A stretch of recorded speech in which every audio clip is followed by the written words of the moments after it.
एक दिन महेश और उसका परिवार बस से कहीं जा रहा होता है और तभी बस का एक्सीडेंट हो जाता है। एक्सीडेंट में रचना की मौत हो जाती है। तुम मुझे छोड़कर क्यों चली गई रचना? मैं तुम्हारे बिना कैसे रहूंगा और कैसे इन बच्चों को अकेले पालूंगा? पापा, माँ कहाँ चली गई? वो हमें छोड़कर चली गई बेटा। कुछ दिन ऐसे ही बीत जाते हैं, पर महेश बच्चों को अकेले नहीं संभाल पाता। वो कभी काम पर जाता तो कभी कभी उसे घर पर रहना पड़ता। पापा, आज चिंकू को चोट लग गई। मैं घर में खाना बना रही थी और पता नहीं वो कब बाहर खेलने चला गया। वो पढ़ाई भी नहीं करता। बिन माँ के तुम बच्चों के साथ ऐसा हो रहा है। अगले दिन पड़ोस के चाचा महेश के लिए एक रिश्ता लेकर आते हैं। लड़की मेरे जान पहचान की है, उसका इस दुनिया में कोई नहीं है। अब उसकी जिम्मेदारी मेरी ही है। अगर तू चाहे तो मैं उससे बात करूं। चाचा जी, आपको तो सब पता ही है कि बच्चों की क्या जिंदगी हो गई है उनकी माँ के बगैर। उनको माँ की सख्त जरूरत है। आप उस लड़की से बात कर लो। ठीक है बेटा। महेश की शादी सरिता नाम की एक लड़की से हो जाती है। शुरू में तो वो लड़की बहुत ही अच्छे से रहती है। एक दिन सरिता कुएं से पानी भर कर लाती है और मटके को घर के अंदर रखने ही वाली होती है कि उसे चक्कर आ जाते हैं और वो जमीन पर गिर जाती है। माँ, क्या हुआ आपको माँ? जल्दी से बाबा को खेतों से बुलाकर लेकर आ। चीकू भागते हुए महेश को बुलाकर लाता है।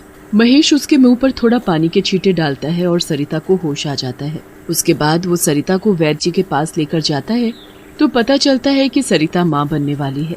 ये खबर सुनकर सरिता और महेश बहुत खुश हो जाते हैं। चीकू और पिंकी भी इस बात से बहुत खुश होते हैं कि उनके घर में एक छोटा बच्चा आने वाला है। वो अपनी माँ का बहुत ध्यान रखते हैं, पर जब सरिता के अपना बेटा हो जाता है तो वो बहुत बदल जाती है। चीकू, इधर मत खेलो, चलो बाहर जाओ यहाँ से।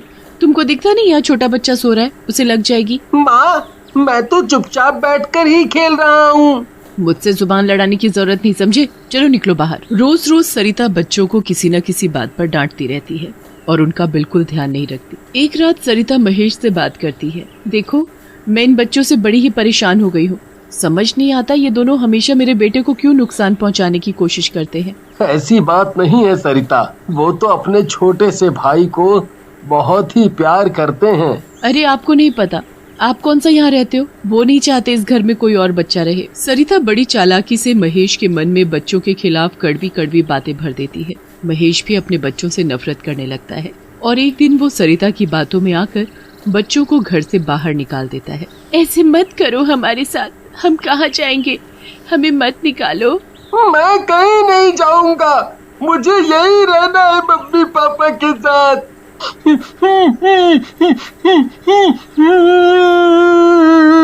पिंकी और चीकू रोते रह जाते हैं, पर उनकी कोई एक नहीं सुनता और उनको घर से निकाल देते हैं। बेचारे बच्चे रोते रोते वहाँ से चले जाते हैं। रास्ते में चीकू को बहुत तेज भूख लगने लगती है। दीदी, दीदी, मुझे बहुत तेज भूख लग रही है, कुछ खाने को दिला दो। भूख तो मुझे भी लग रही है चीकू, पर मेरे पास एक भी पैसा नहीं है, तो कैसे तुझे कुछ दिलाऊं? तो क्या हम भूखे ही रहेंगे? नहीं चीकू, मैं कुछ इंतजाम कर लूंगी और तुझे भूखा नहीं रहने दूंगी। चल अभी उस पेड़ के नीचे चलकर बैठते हैं, यहाँ बहुत तेज धूप है। पिंकी और चीकू एक बड़े से पेड़ के नीचे जाकर बैठ जाते हैं और तभी वहाँ एक बर्फ के गोले वाला आ जाता है। गोला खा लो गोला, ठंडा ठंडा रंग बिरंगा गोला खा लो, रस भरी काला खट्टा संतरा सभी का स्वाद लो।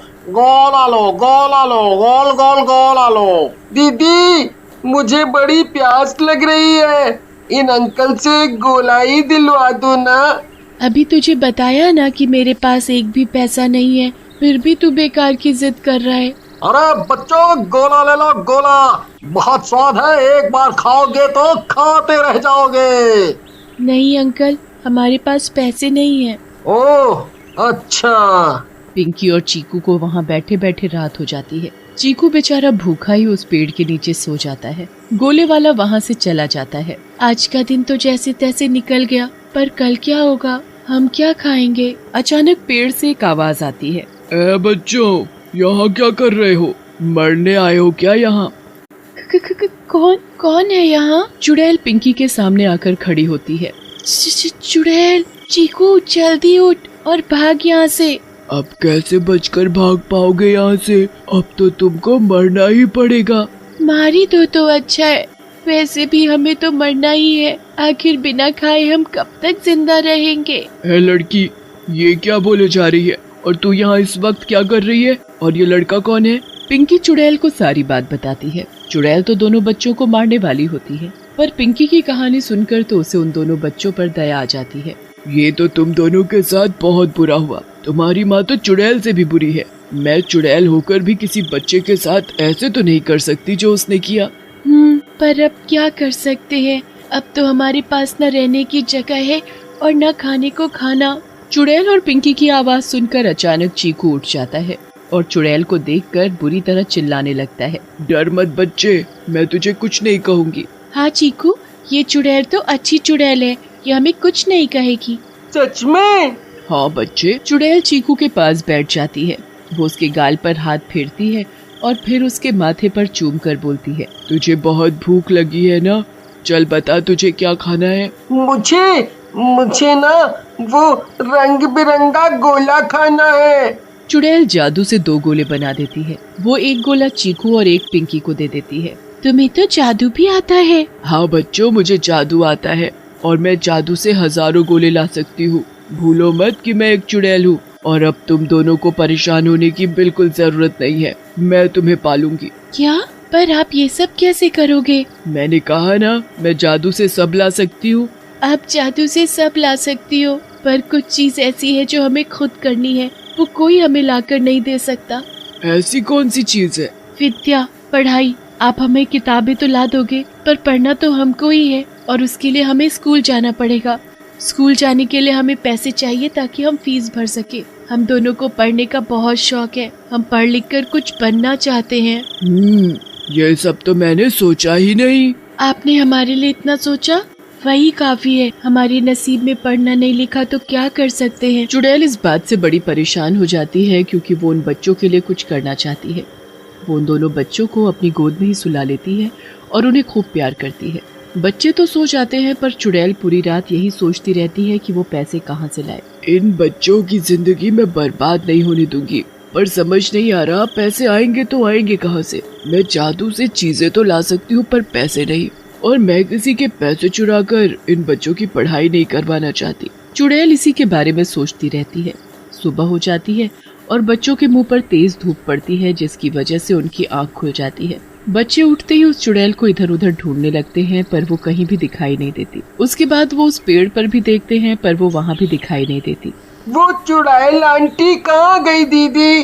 पता नहीं चीकू, लगता है वो हमें छोड़कर चली गई। गोला ले लो गोला, इतना स्वाद और ठंडा गोला कि खाओगे तो खाते रह जाओगे। नहीं आंटी, हमें गोला नहीं चाहिए, हमारे पास पैसे नहीं है। तो पैसे कौन मांग रहा है चीकू? तुमको मेरा नाम कैसे पता? मुझे तो तुम दोनों के बारे में सब कुछ पता है। गोले वाली चीकू के गाल पर हाथ रखती है और उसके माथे पर चूमने लगती है। चीकू जोर से चिल्लाता है, ये तो मेरी चुड़ैल आंटी है। चुप चुप चुप, इतना जोर से मत बोलो वरना सबको पता चल जाएगा मैं एक चुड़ैल हूँ। पर आप ये ठेला कहाँ से लाई और ये सब क्या है? मैंने पूरी रात सोचा कि मैं तुम दोनों की पढ़ाई के लिए पैसों का इंतजाम कहाँ से करूं, पर फिर मुझे चीकू का पसंदीदा गोला याद आया और मैंने सोचा कि क्यों ना यही काम कर लूं। मैं दिन में गोला बेचूंगी और तुम दोनों बच्चों की जरूरत की सारी चीजें पूरी करूंगी। दोनों बच्चे उसको गले लगा लेते हैं और खुशी से रोने लगते हैं। अब से आप ही हमारी माँ हो। हाँ सच में, अब हम आपको माँ ही बोलेंगे मेरे प्यारे बच्चे। चलो अब तुम यहीं बैठो और मैं गोला बेच कर आती हूँ। चुड़ैल गोले वाली के रूप में पूरे गांव में गोला बेचने निकल पड़ती है। सब लोग उस गोले वाली को देख बड़े हैरान होते हैं कि एक औरत गोला बेच रही है। गोला ले लो बच्चे, गोला ले लो, इतने सस्ते में इतना बड़ा और स्वादिष्ट गोला कहीं नहीं मिलेगा। चलो चलो दोस्तों, आज इन आंटी से गोला खाते हैं। बहुत सारे बच्चे ठेले के आसपास भीड़ लगा लेते हैं और गोले का स्वाद लेते हैं। आप अब से रोज आना आंटी। चुड़ैल गोले वाली बनकर रोज दिन में गोला बेचती है और पैसे इकट्ठे करके बच्चों की पढ़ाई लिखाई, उनका रहना, उनके कपड़े, हर चीज पूरी करती है।